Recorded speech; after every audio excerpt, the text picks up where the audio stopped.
I'm great. How are you doing, Joel?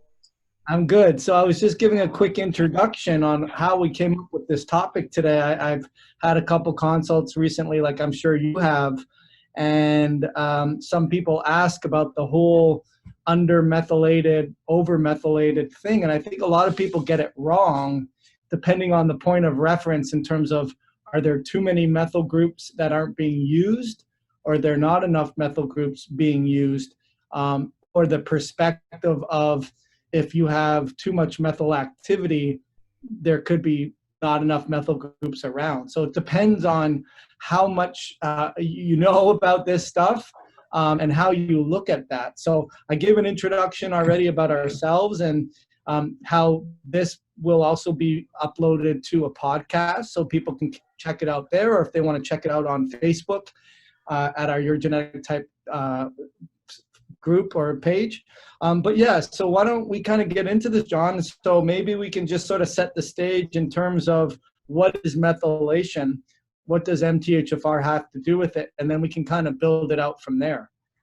Yeah, so you're right on with the whole overmethylated concept, and a lot of people, I feel, try and make it too complicated, and you can just kind of really simplify it because when you're talking about truly what this kind of overmethylated state means, big picture, it's all about getting yourself better. But to kind of start off with kind of this whole methylation aspect, in MTHFR, methylation basically it's a process in the body that's responsible for a lot of things. It's responsible for facilitating detoxification, neurotransmitter hormones. It's responsible for DNA repair. So methylation is a pretty important process in the body. And when people have a weakness there, a lot of things can kind of, fall by the wayside. And that's where a lot of people really start looking at MTHFR and genetics and methylation activity as maybe a missing piece or an answer to why they're, feeling the way they feel. And that's why a lot of doctors will check MTHFR by itself and say, all right, you've got a gene variant, you got a mutation, you've got a methylation problem. Well, it's not as simple as that. I've seen many people with a lot of MTHFR issues that really, when you look at methylation profiles, are methylating great. So there's not a one-to-one in terms of like, just because you have certain gene variants means you have a methylation problem, because it's always what I talk about, when I use the example of the Harry Potter sequence, right? You can't look at one gene and assume the rest of the story. You can't read the first chapter of the Harry Potter series and know how the whole story is going to end. It just gives you insight. And so I think a lot of people, it's kind of a good thing, but it's kind of a bad thing, where they understand that, yes, there's a genetic piece, there's a methylation factor that maybe is not optimized. And I think optimized is the key word. That could be a big factor in terms of why they're feeling, they're feeling. And it really kind of gets into understanding how they're methylated, and really kind of like as simple as possible, understanding based on the signs and symptoms, right? As well as maybe some of the key gene variants that are big players besides MTHFR to determine more if they're an undermethylator or an overmethylator. And my terminology is a little bit different. I like using just the terminology understimulated or overstimulated. I think it's a lot more simplistic, and I think it really hones into big picture of methylation activity based on, signs and symptoms. Absolutely, and I use it a little differently too, John. I come up with these crazy analogies. I like the idea of thinking about methylation as passing sandbags. If there's a flood, and I'm passing a sandbag to you, you're passing it to the guy down the road, and or beside you. And the methyl group, which in basic science is a carbon with 3 hydrogens, is being passed from one person to the next. And at the end of the day, if you're not getting to the end point, then a lot of things will break down. And even things like you mentioned DNA repair, energy production, clearance of neurotransmitters, but even turning off the expression of viruses. I like the idea of you can't ever get rid of a virus. It's just who has control of the steering wheel. Right. And if you're optimally methylating, that's another clue. If you're not optimally methylating, that potentially you're having reoccurring viral infections like cold sores or eruptions or whatnot. But what I wanted to talk about is, and I agree with you, with our course and our free quiz, look at it more as what's the status of, are you understimulated or you overstimulated? But back to the methylation. So as far as a lot of people will have been told incorrectly, they're an undermethylator or they're an overmethylator, and they base that on the homocysteine levels. Right. So why don't you talk about that first, and then we can continue to build on that. Yeah, I think that does a big discredit. I think that's kind of like the next piece that maybe a lot of people look at besides MTHFR to kind of determine that under or overmethylated, status. Because when you say undermethylated, it's really how you're using those methyl groups, right? So undermethylated could be an issue where you're not making enough, or it could be an issue where you're not using the ones you're making. And so it can get really complicated, especially kind of explain it to the general public. And there's advanced tests like methylation profiles and things where you can get a little bit more clear picture. But, out of the gate, there's a more simplistic way to look at that in terms of being understimulated or overstimulated. The whole methyl group, methyl donor component, I think gets a little too complex in terms of methylation status, whether you're under or overmethylated.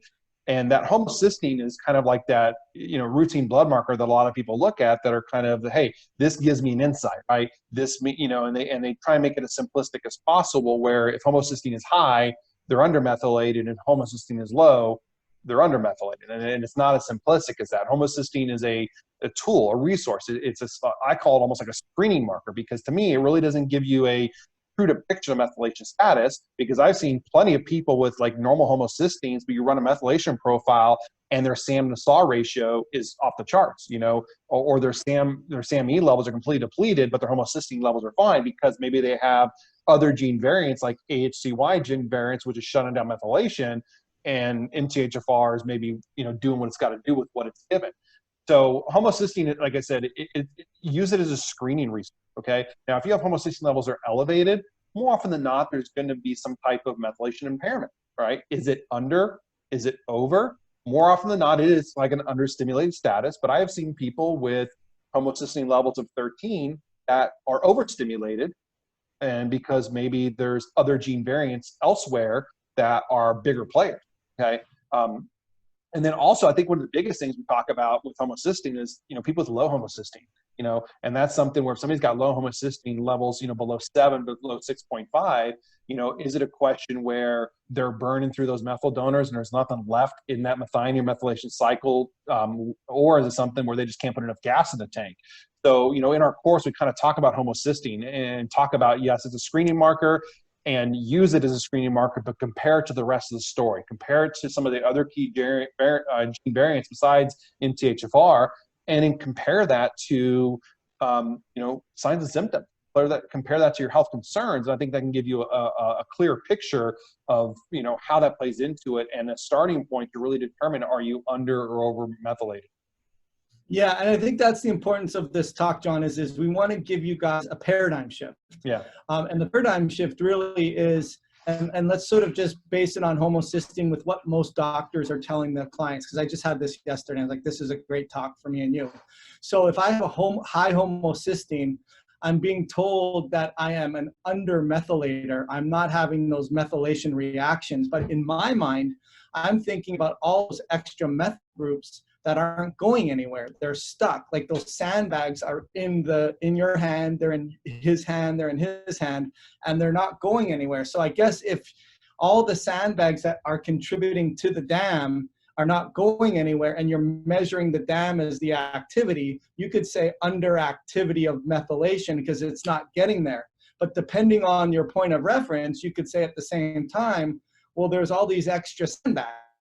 So is it overmethylation? There's extra methyl groups. Right. Whereas on the other side of things, where if you're low homocysteine, and this is a side where it drives me crazy, just like I'm sure it does you, the lab range are typically 0 to 15. Right. So there's no such thing as a low homocysteine, right? It's either, 1 is the best, or, and 15 is the worst kind of thing. Like, and you don't want to have just 0. like cholesterol. Yeah, and I've never seen a 0 before. Yeah, you never will. If somebody's 0, they're dead. you know. No, that's what I mean, though. Like, I've ever seen a -1 for it to be Right. flagged on the low side, right? So, yeah, so I think that obviously needs to be spoken about as well in terms of there is a low range too. So if you're lower than, and we like to use the range 7 to 9. So if you're lower than 7, then you're typically going to be told by your doctor that you are an overmethylator. You're creating too much reactions. But at the same time, like you just said, there's not a lot of methyl groups that potentially are available, and that could be considered an undermethylator because Right. there's, so that's because I had someone that I worked with the other day, and he said he had low homocysteine, and he said, I've always been told that I'm an overmethylator, and I told him he's an undermethylator just because the fact that he's burning through his methyl groups, there's no methyl groups available. But here's where the big problem comes in is like, if you're told your homocysteine is low, which already we don't like that as a marker, which we can talk about in terms of the SAM-SAW ratio is a lot better indicator of your methyl status versus just homocysteine absolutely, itself. There is a low side of homocysteine, which most labs don't tell about. And you could be getting it wrong based on your point of reference, whether you're an overmethylator or undermethylator based on your homocysteine level. So Right. I wanted to sort of clarify that. And that's where you pretty much John, came up with the genetic types and said, okay, overstimulated, understimulated, which we'll get to in a second. So, but what happens is, let's say I go to the doctor, trying to do their best. They understand this methylation concept. They're saying homocysteine is baseline. If it's low, you're an overmethylator. If it's high, you're an undermethylator. But again, depending on if you're talking about the activity or how much methyl groups are available. And then they may say the wrong thing, like, hey, like you're an overmethylator, so we don't want to give you any methyl groups. Your homocysteine's low, stop taking your B vitamins, you have way too much of it. Or if you're a undermethylator and your homocysteine's high and you have a lot of methyl groups, take more methyl groups. So Right. let's talk about that in terms of how that can go very wrong very quickly if you're, as we get built into the overstimulated, understimulated, you base it on the old adage of, you're an over or under based on homocysteine and you do supplements accordingly, how that gets you into trouble. Right. And I think a lot of that comes down to kind of some of our pet peeves where we kind of get our soapbox and it's like, you can't look at one thing by itself, right? It's that 30,000 foot view. You can't look at MTHFR and then homocysteine by itself and make that assumption that somebody's over or under, or a methylator for that reason. Because I've seen numerous people that have come to me for that reason where they had MTHFR check, they have gene variants, their homocysteine is 12 or 13. They're given a really great quality methylated folate / methylcobalamin product, and basically it blows them out of the water, right? And then they find out, or like, well, I'm reading this thing about overmethylation, but it doesn't make sense because my homocysteine is 13. It's understanding the rest of the story as well of where further downstream, and then taking a step back and asking why. Okay, why is homocysteine 13? What's the rest of the story? Or why is homocysteine levels 5? Are you an over methylator? Are you not able to put enough gas in the tank? Do you have some type of stressor where your sulfuration pathway is in overdrive? Do you have issues with neurotransmitter clearance that's in overdrive or not working properly that is backing up the system or clearing the system out?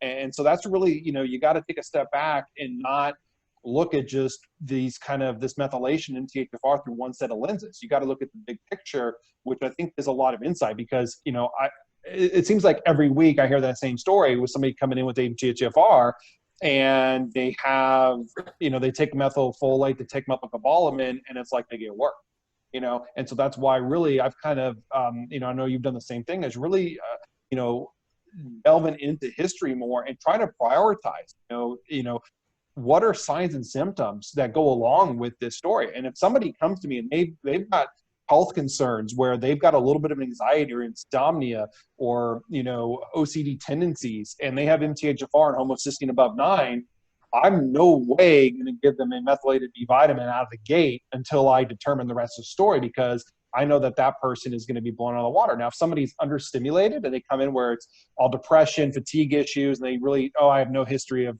I no issues with sleep, and oh, I've never had anxiety or panic attacks or anything along those lines, then okay, yeah, maybe that story holds true.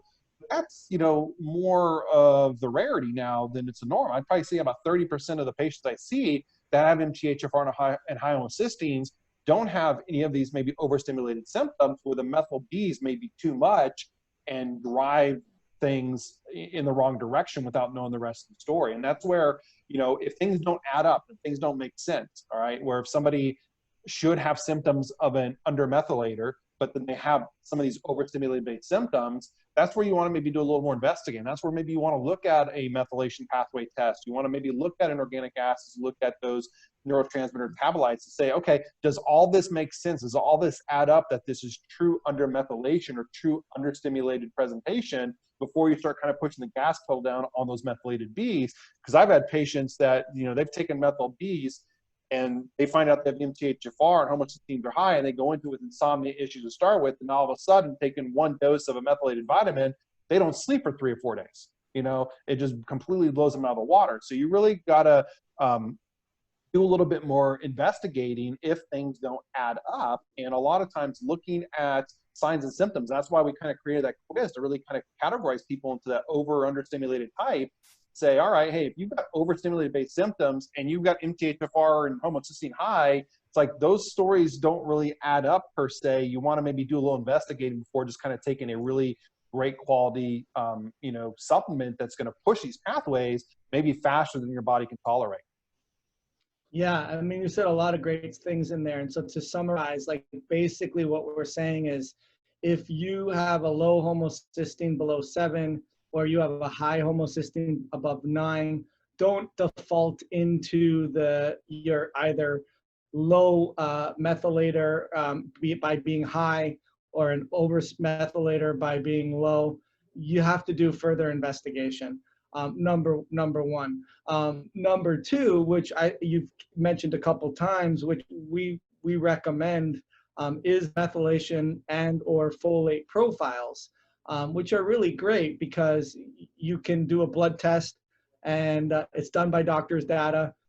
We can put links underneath the show notes too. We do sell that test as well. But tell us how you use it, John. So if you have someone that either has some MTHFR gene SNPs or methylation gene SNPs, not just MTHFR. There's so many other ones that go in there. It's not just an MTHFR problem. But their homocysteine is low or their homocysteine is high. How do you use these folate pathways and the methylation profiles to get an understanding as to how it's playing out? Without considering what their symptoms are, obviously that's very important as well. Yeah. But just objectively, how do you look at that?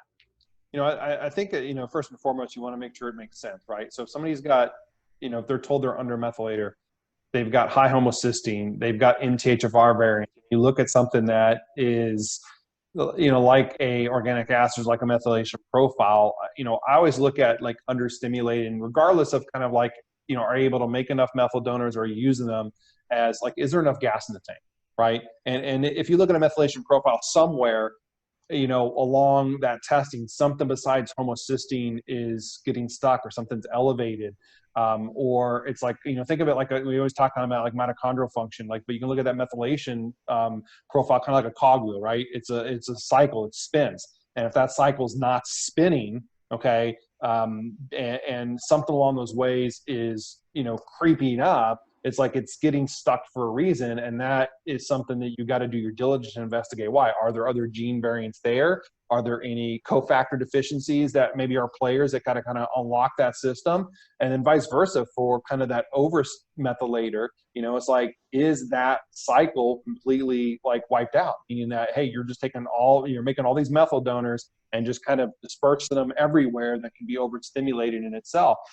You know, so looking at kind of that methylation profile, you know, it really is a test that, I run pretty commonly on people with things that don't make sense, like with the gene variants, homocysteines, and the symptoms don't manifest. And a lot of times you kind of see certain presentations where, yes, homocysteines elevated, but then all of a sudden you see like, the SAM E levels are elevated as well. It means that cycle's not spinning, it's stuck. And that in itself can be an indication that, hey, there's plenty in that cycle. It's just the body's not using it adequately. And so you can't funnel those methyl donors elsewhere to do what they got to do. And then vice versa. If I see a methylation profile like that just a lot of those things are depleted and low, that could be an indication that somebody is basically overstimulated because they're taking all those nutrients and they're spinning that cycle and then dispersing it rapidly out into the rest of the body, into those other pathways like sulfuration and catecholamines and everything else, that now if you start pushing that a little bit more, it can really blow them out of the water.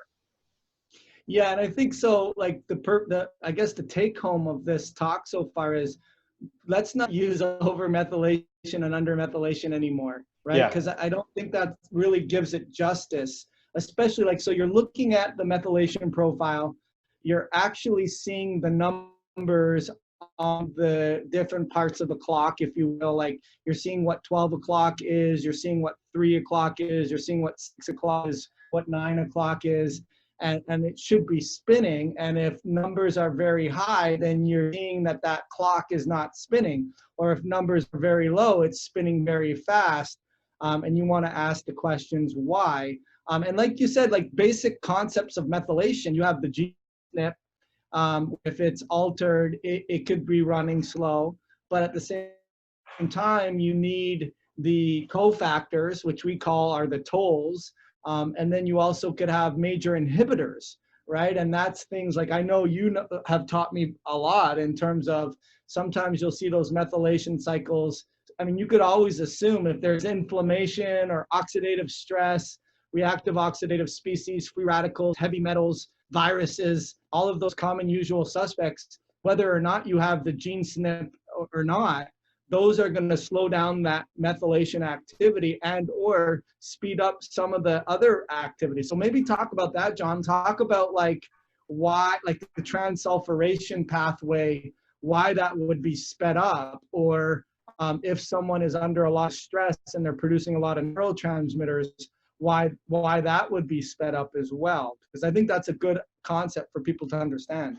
Yeah, if you kind of, when you're talking about like this, not using the terminology undermethylate, overmethylated anymore, I think that's right on, because there's so many factors that play into it. And I think the problem with it is the terminology is great, okay? But I think people have tried to take that terminology and simplify it down so much, and a lot of that simplification has really made it wrong and has given people that are listening out there not enough information to make an assumption, are they an under or over methylator just based on certain criteria. And so we've kind of changed the terminology to kind of under and overstimulated to simplify it, and then to be able to say, all right, hey, these are the categories that maybe somebody's understimulated or overstimulated has in terms of gene variants and lab presentations and some of these other tests that look at neurotransmitters or sulfuration that can give insight into like where's that starting point. But to kind of add to your question is, it's about a production line. You use the analogy of like kind of sandbag passing one to the next. I use the example of an assembly line, right?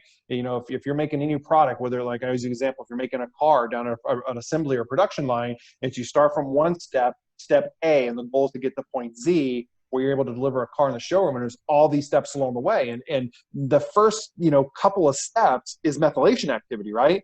But then from there, you've got a couple other, processes along the way that give you that end product. And so what happens is if that production line is working too fast or too slow, then those other pathways or production lines are going to be affected. It's just, if there's not enough going into them, they're going to work slow. If too much is going into them and they can't keep up with that demand, then everything falls apart. And I know it's a little dated, but I kind of use that I Love Lucy scenario with the chocolates on the conveyor belt, right? And just trying to eat them and they're just kind of spilling all over off the conveyor belt. And so when you're talking about sulfuration pathways and catecholamine pathways, if methylation activity is too fast and pushing things into those pathways faster than they can keep up with demand, then that's a lot of times where those under or methylated symptoms happen.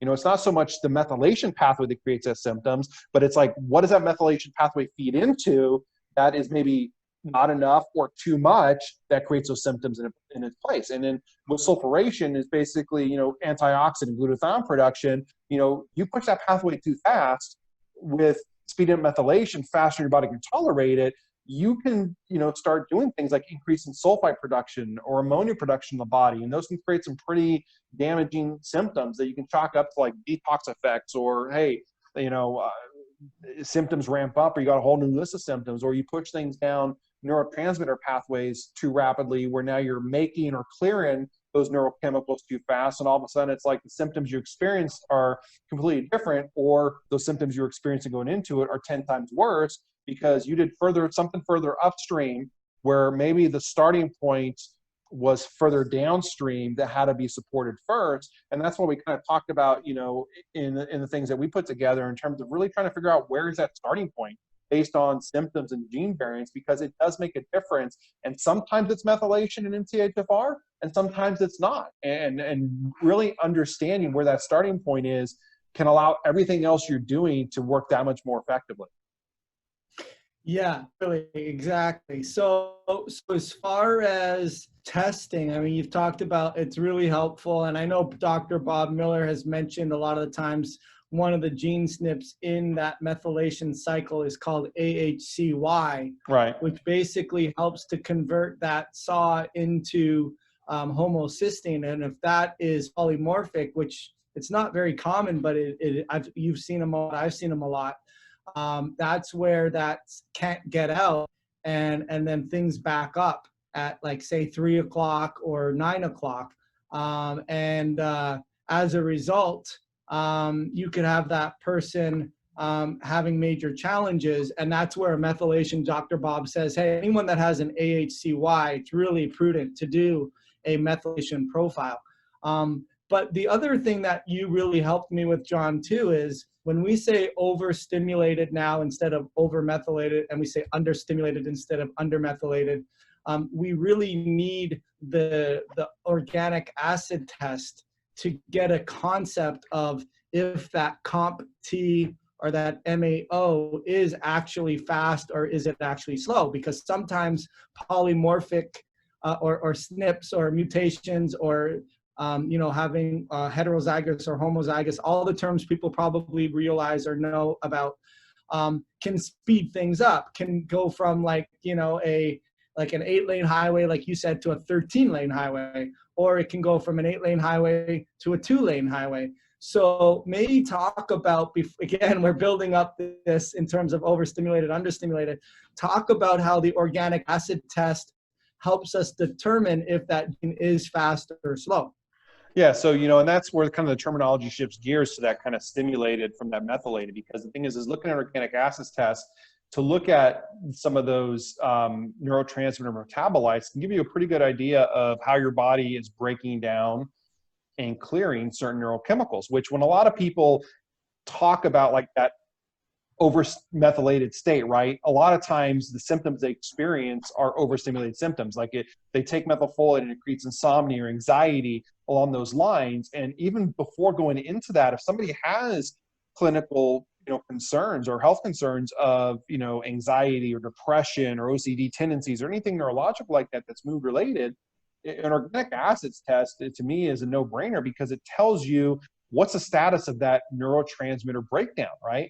And then based on that, you can kind of, reverse engineer and work back, work further upstream into methylation activity to determine kind of how that's playing into it. But the first question, bigger question is what is the rate that you're clearing neurotransmitters? So you can look at an organic acids test and look at these metabolites that end up in the urine to give you a pretty good assessment of, are you clearing those neurotransmitters fast or slow? And if somebody's clearing those neurotransmitters very, very slow, right, you would see that those metabolites would show up very, very low on that test, which means that those chemicals are hanging around longer than they should, which in itself can drive a lot of overstimulated symptoms. Because if you've got these excitatory brain chemicals like, dopamine or epinephrine and norepinephrine that are hanging around a lot longer than they should, it's going to overstimulate you. And then if you look at that same test and see these metabolites on the higher side, which means that your body's just clearing them through at a more rapid rate, more often than not, it means that those chemicals are not hanging around and it's going to create more understimulating. Now,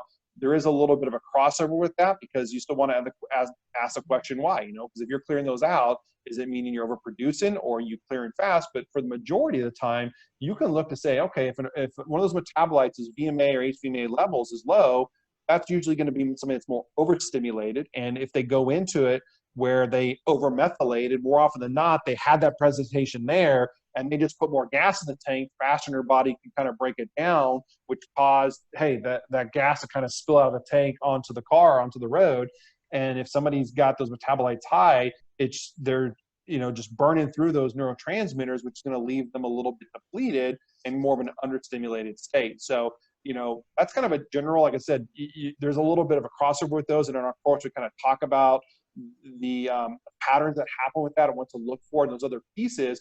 But if somebody's got mood issues and they've been told that they're an overmethylator, to me, the next step is to figure out what's going on with neurotransmitter breakdown to determine, are you truly overmethylating or are there other pieces of the puzzle? And that's why we kind of changed our terminology to under and overstimulated, because it really kind of falls into what is shown up in those organic acids tests with those metabolites that really correlate to one's symptoms and then reverse engineer it back into the gene variants that are associated with that. Yeah, that's a really important point. So to summarize, when you look at those organic acid tests, I always tell people, like, you got to think of it, it's urine, right? So it's coming out of your body. And if there's not a lot of metabolites in there, it means that it's either it's still in your body, you're not clearing it out, or you didn't have a lot of that to begin with, potentially. So there's a couple other things to think about. But generally, that's where asking the question or being the doctor and not just wanting to look like one-dimensionally into objective testing, but actually, like, is this person overhyped? Do they get anxiety? Can they not fall asleep? Because ultimately, you would think if you're not clearing out a lot of metabolites that you would be understimulated. You would just think there's not, there's not there. But at the end of the day, it's what's coming out in the urine, and you're not coming out a lot. And those are excitatory neurotransmitters. And if they're not coming out a lot, you're going to be overstimulated. So that's where you really want to go back and look at, okay, do they have the MAO or COMT gene SNP? Yes or no? Yes, they do. Are they overstimulated and overhyped? Yes, they are. And so, okay, that makes sense. They are overstimulated and they are not able to clear these. And so from that point of view, now would they go ahead and take methyl groups to help clear that out? They're confused now. Like, right. I'm overstimulated. I changed it overmethylated. It's overstimulated. But what does it leave me now with? So in this particular example, what would they do if they found out that on that organic acid test, they were not clearing out very much those excitatory HVA, VMA. They had the gene SNP, COMT, and MAO. And I can accept that, okay, I'm no longer going to base it on overmethylated or undermethylated. Do I use those methyl groups as a supplement? What would you say to that? So it goes back to, does it make sense? Do those dots connect? So if somebody has on an organic acids test, they have low metabolites, those HVMA, VMA levels are low, right? Or one of them or the ratio's off, and that kind of gets a little bit more in depth. But let's just say that those metabolites are low, which would be kind of, hey, that person is clearing out those metabolites at a higher rate, then I'm going to associate what would be the signs and symptoms that somebody would have with that. And that's going to be those overstimulated symptoms. Okay. And if those two things match up, then I know that, all right, I've got something to work with. This person is more of an overstimulated type. Before MTHFR methylation activity comes in play, supporting catecholamine clearance, most likely there's going to be COMT gene variants, MAOA variants, and they're clearing those very, very slow rate, which is leading to those chemicals hanging around longer than they should and driving those overstimulated based symptoms. Now, if they didn't have those symptoms, then I'd put the brakes on and I'd investigate more. And probably about, I would say 60, 70% of the time when those metabolites are low like that, they have those overstimulated symptoms. But there's that maybe 30, 40% that don't. So if those things don't make sense and add up, put the brakes on, investigate a little deeper. But if those things do make sense, then you're going to want to do things to address that overstimulated presentation. Increase magnesium intake, maybe increase riboflavin, vitamin B2 for starters. And there's other formulas that are out there that are available and things we're working on ourselves to be able to address that overstimulated base type. And now if those metabolites are high and those HVMA, VMA ratios on the elevated side, and they have those understimulated symptoms, depression, fatigue, you know, a lot of inability to focus, things of that nature, then hey, those scenarios match up for me. Then I'm talking about addressing methylation. Now you're talking about supporting MTHFR, supporting B12, supporting you know, BHMT with choline, supporting all those things that a good undermethylating product would do, okay, or an understimulated product would do. Hey, now I've got the green light to say, hey, that is a starting point. That's where I want to put my focus on. And I think a lot of times it's kind of like, where is that starting point? When somebody tries something and they have an adverse effect, they get a little timid the next time around, but kind of taking it a little bit deeper and associating, hey, I have these signs and symptoms, and then I have these metabolites to show up with this presentation. Yes, that makes a whole lot of sense. Now it's time to get to work and support some of that foundational stuff. Yeah, that's awesome. Awesome. So again, to summarize, because it's really, I mean, you know, it's important information, but it's very complicated. So if your anxiety, overstimulated, feeling ramped up, chances are, and you have COMT, MAO genes, all things that we dispel in our course so that it's more of a follow along. And then you do an organic acid test and you're not clearing out a lot of those metabolites, they're not coming out in the urine, then that is consistent. And we want to work on helping you clear that out. And that gets into magnesium, riboflavin. MAO is a very important enzyme that needs that cofactor. It produces a lot of hydrogen peroxide too, so we'd maybe want to help support that hydrogen peroxide clearance, and maybe even SAMe too, right, John, in terms of giving them some support with that.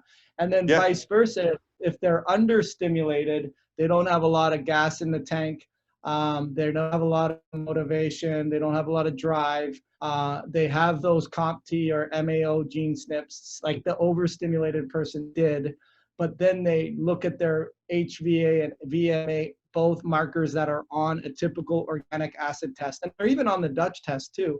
And then if they are clearing out very quickly, we know that they are understimulated. There's not a lot of gas around. And so methyl groups will help pour in more of that gas, and we can go add more methyl groups in there. So that's kind of like the main summary of everything that we wanted to talk about. Let me ask you this, as far as when they don't match. So when someone has like understimulated symptoms, they don't have a lot of motivation, a lot of drive, a lot of gas in the tank, but they're not clearing out a lot either. So it's inconsistent, because you would expect them to be clearing it out quickly. So what would you say in that instance? I know like it's not an easy thing to do, but how does your brain work in that instance? So then a lot of times I go back to what their health concerns are first, right? And the thing is, if it's something where it doesn't match up, but let's say that they have these, like, let's say they have, you know, increased metabolites, right?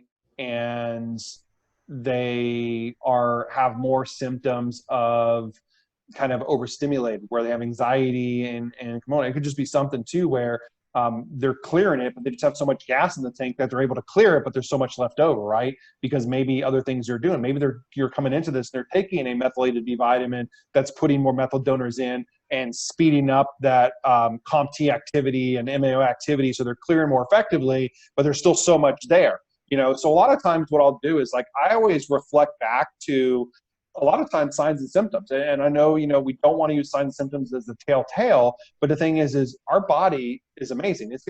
We have these warning signs that show us that there's some type of imbalance. And so if things don't match up like that, I'll reflect back to the symptoms, say, okay, is there a scenario that makes sense that if somebody's completely overstimulated, but they have maybe those increased metabolites, what's going on? And then you go back to the gene variants, like, okay, maybe they've got a slower or faster working COMT that maybe makes sense with that.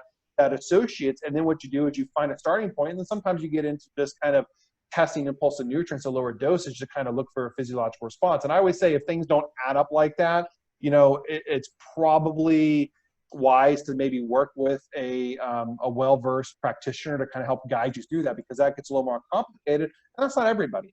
That's, the majority of the people that take that quiz and kind of, and look at metabolites like that, or in the organic acids, over probably 67% are going to fall into, some pretty concise categories. And if things don't make sense like that, then it's maybe time to get a little help to make some sense of it.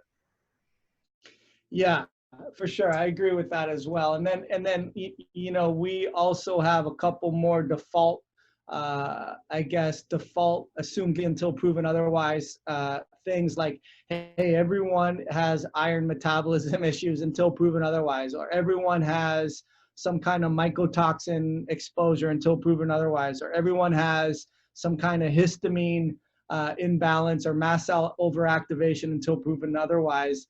And then that way you can see where are these methyl groups getting stuck or demanded towards, and addressing that. And then all of a sudden that flows through, and now the consistency between the overstimulated signs on the test and the symptoms are matching, because you're paying the bills. And I always say that, John. I always say, like, hey, let's focus in right now on paying your expenses right now, so that you can reduce the inflammation, you could reduce the just burning up of all these groups, and pay those bills.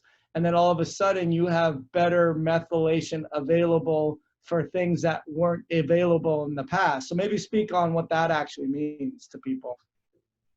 Yeah, so it all comes back to kind of like some foundational things, right? Once you kind of determine genetic priorities, you got to address some of those foundational things. When you talk about, being able to pay kind of the expenses, it's like you got to take care of some of those foundational needs. And a lot of that comes back into, kind of what we've associated with the genetic type aspect, right? Because before you can really start trying to address other things. And it's something I hear all the time, consulting with clients. It's like, all right, hey, there's a heavy metal burden, or there's this, toxic stress, or there's mycotoxin. It's like, we got to get in detox that. It's like, hey, you can't, you got to crawl before you can walk. It's like there's foundational things that have to be addressed. And you talk about that all the time as, like, hey, you got to take care of some of those foundational expenses first before you can actually expand and branch off. And I think, what I do in my practice, you do in your practice, and kind of what we've tried to, create from an educational standpoint, kind of some of the same concepts we're talking about today,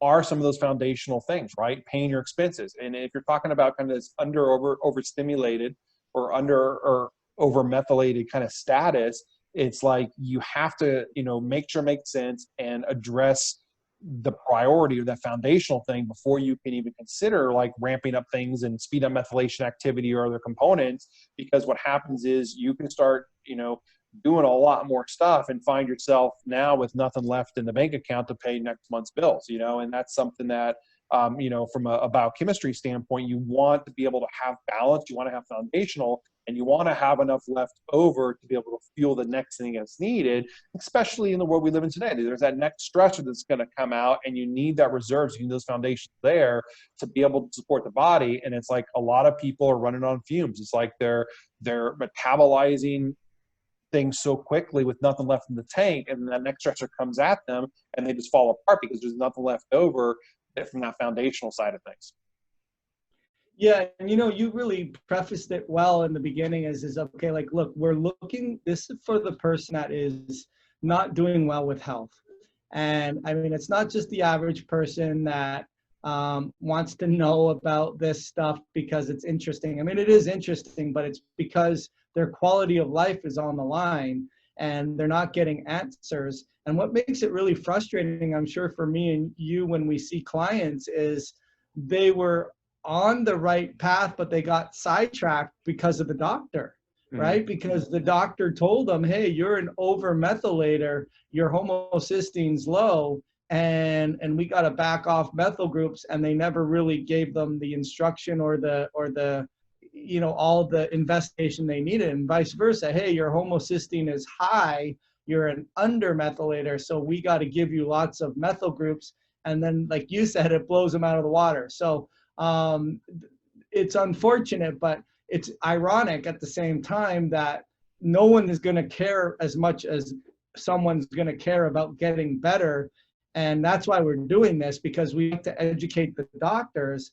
But it also, these could be the differences that you were already on the path and you flushed the baby down with the bathwater, so to speak, in terms of assuming, okay, this is my quote unquote characteristic, and I'm going to, make all decisions around that conclusion. And it was the wrong conclusion. So be open to the concept that there's new ideas as to overstimulate, understimulate. So what do they do from here, John? What can they do in terms of learning more about this and really resonating this with this and kind of going forward and further with the materials we supply for them?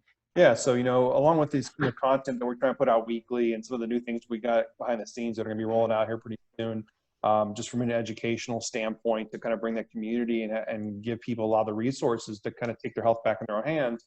There's different things that we have available for free. There's different things you can buy, but I always recommend, go take our Your Genetic Type quiz, find out your genetic type. And then with all the things you've maybe done previously, if you've done genetics, if you've done an organic acid, based on some of the things you learned just in this, last 45 minutes of talking about kind of this overstimulated with some of those metabolites, kind of get a idea, do things match up, right? And that can give you a lot of insight going forward.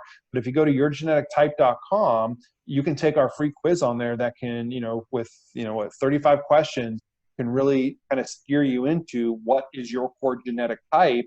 That is your starting point to consider, and then be able to go from there. And then on our webpage, you can, browse around and see some of the other resources we have, and that's going to be changing and evolving here over the next weeks to months with some of the other things we're doing. But I would say that next step, first and foremost, is go take that free quiz and find out what your genetic type is.